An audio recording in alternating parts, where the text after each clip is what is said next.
Live from Fargo and serving you on TV, online, and on the go. This is Valley News Live at noon. Travel is still a no-go for parts of North Dakota this afternoon. You can see here in this video, I-94 westbound is closed from West Fargo to Bismarck and eastbound from Bismarck to Valley City.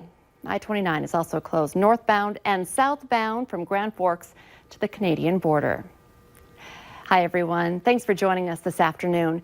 This winter storm continues to create dangerous driving conditions as the snow really piles up in some areas. The Highway Patrol says there are so many stranded drivers that they need to dedicate their resources to those people, and they were forced to close portions of the interstates. An area that's getting hit pretty hard by this storm is the Devil's Lake area. And that's where we find Valley News Team's Courtney Lockie live from that area to show us just how much snow people are getting in that area. Hi, Courtney. Hi, Lisa. Good afternoon. We are standing outside of our hotel. We are in the parking lot, and that's where we're going to be staying put because we are stuck. We got a lot more snow over here over the night. Come over here, take a look at this. This is the drift that built up behind our car last night. As you can see, I'm standing in it. It is up to my knees, and I am 6 feet tall. And we aren't the only ones that are stuck either. We spoke to a man earlier today. He's trying to get back home to Madison, South Dakota. But as you might imagine, he's not having a whole lot of luck. I tried to go to Grand Forks. I made it about 2-3 miles and decided this was ridiculous. And I turned around and came back into town, and it is so bad that I can't even get my vehicle all the way into the parking lot here. Let's go push the van up the hill. With some help from the friendly folk here at the hotel, Adam was able to get his car up the hill and back into the parking lot. He came on in and booked his hotel room for a couple of extra nights. And I think it's safe to say that a lot of other people, including us, are going to have to do the same. Reporting live in Devil's Lake, Courtney Lockie, Valley News Live. Wow, that is insane. And it's still coming down around her as well. Courtney, thank you so much for that live report. So what can we expect for the rest of the day? Let's check in now with meteorologist Lisa Green. Pretty cool to see. I shouldn't say that because I'm here. I think that's pretty cool. But you just say it when you're not yes, in it. It was pretty impressive though. Yeah, you know, and you could tell like it was melting when it was hitting the camera lens. So some pretty heavy, wet snow still falling, even in that area where the snow is getting whipped around by that wind too. So kind of a unique situation with such a wet snowfall event for us here in the valley. And we've got sky cams around that entire region that's included in that blizzard warning. We're looking at Cavalier, New Rockford with low visibility, and bad roads, Devil's Lake, of course, where Courtney happens to be, and Jamestown too with low visibility in that area. So we've got some issues throughout the region. I'm glad we're not seeing any vehicles on those roadways. Snowfall reports. Now, this is going to be tough to measure because of the wind, and it's also melting and compacting a little too with temperatures that are just a degree or two below freezing. We're at 1.5 feet in Park River. Other places, numerous locations reporting about 1 foot of snow or more in a lot of those spots. One other thing, we've been talking about the heavy, wet nature of the snow. We're starting to hear from people about branches and trees coming down. This is in Niagara. Tina took this photo of a tree that came down. She said it just barely missed her house. And that snow load a problem in Jamestown too. This is part of a tree that came down just at the bottom steps of that stairway there outside. And Shauna shared this with us as well, saying that the trees were coming down in her region as well. So already starting to see those kind of impacts. And of course, it's still snowing in these places. This system not done with us yet there. I'm going to put this into motion just to show you. Fargo's been on the edge of this. It is now starting to advance to the north and east into the FM area. So we're about to see our conditions go downhill in Fargo-Moorhead. Grand Forks has been on the edge of this too, and at times we've been seeing bouts of snow there, getting a little more in that region. So starting to see some advancement to the north and east, and those impacts will be felt more in some places that haven't quite seen them just yet with this storm too. So we're going to talk about all of that coming up in your hour-by-hour planner. Take a look at when it will finally end too, as we're planning ahead as well in just a few minutes. That's key. I want to know when it's going to end. Thank you, Lisa.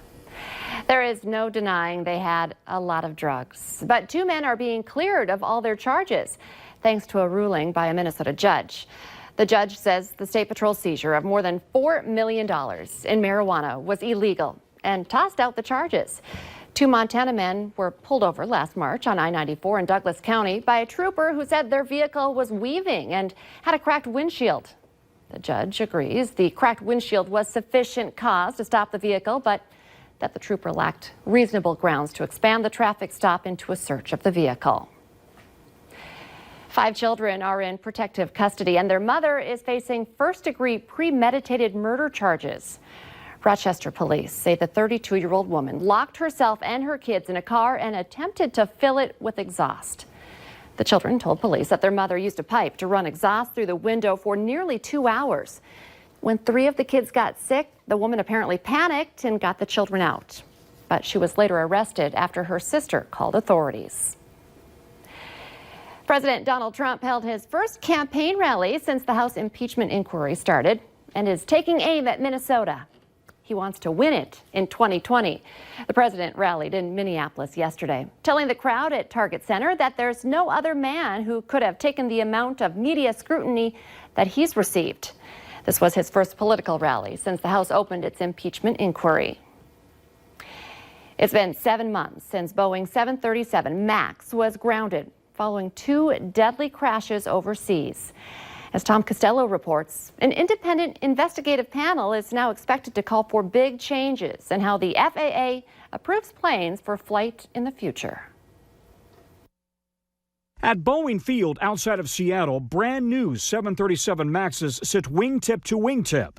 The worldwide fleet grounded since March as an international investigative group focused on how the FAA certified the MAX before 2 fatal crashes. Today, it's expected to conclude that the FAA relied too heavily on Boeing to self-certify its own planes. Congress long ago ordered the FAA to work with Boeing on certification to save money and time. The new FAA chief, Steve Dickson. Is it possible that too much authority was delegated to Boeing? It's possible. We'll have to see. I haven't made a decision on that yet. And that's I want to make sure I don't have my thumb on the scale. With the MAX grounded, the Southwest Airlines Pilots Union sued Boeing this week for $115 million in lost wages, saying Boeing's claim that the MAX was just like previous 737 models wasn't true. Boeing's misrepresentations caused Southwest pilots to believe that the 737 MAX aircraft was safe. Those representations proved to be false. Boeing says the suit is without merit. The NTSB has already found that the pilots of the doomed MAX flights were likely overwhelmed with alerts and alarms, unable to prioritize which to handle first. Hold up, terrain, hold up. Crash investigators call it alert overload. Boeing used veteran test pilots to determine how they would respond in an emergency. But the NTSB wants everyday airline pilots from all over the world in simulator testing. Boeing is now reviewing that process.